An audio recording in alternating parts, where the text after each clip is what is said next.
गोंधळकर महाराजांचा आजचं प्रवचन 23 फेब्रुवारी. साधक व नाम.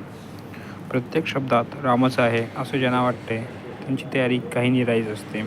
आपल्याला अमुक एका नावातच प्रेम येते, परंतु सिद्धांना मात्र कोणी कशाचा विचार केला तरी नामाचाच केला असे वाटते.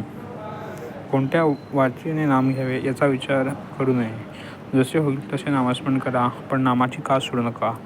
नाम घेऊन नामाचा अनुभव घ्या.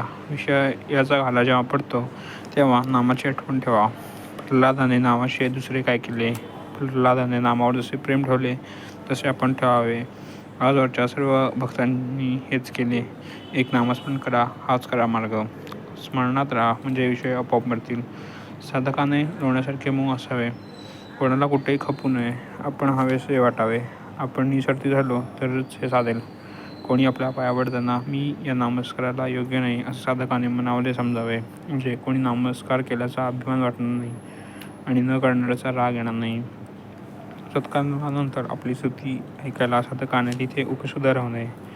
भगवंत ज्याला हवा आहे त्याने असे समजावे की आपण आता कुस्तीच्या हौदात उतरलो आहोत. अंगाला माती लागली म्हणून आता घाबरून चालायचे नाही. यासाठी चांगली माणसे पहिल्यानेच मातीत लोळतात, म्हणजे ती लाज जाते.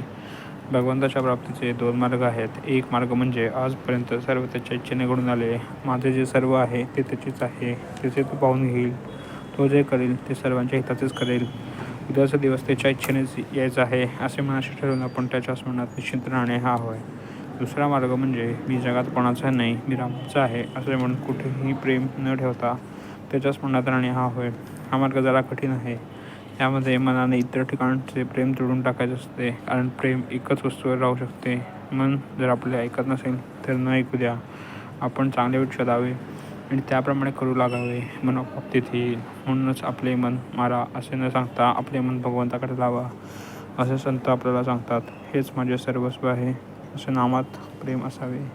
श्रीराम जय राम जय जय राम.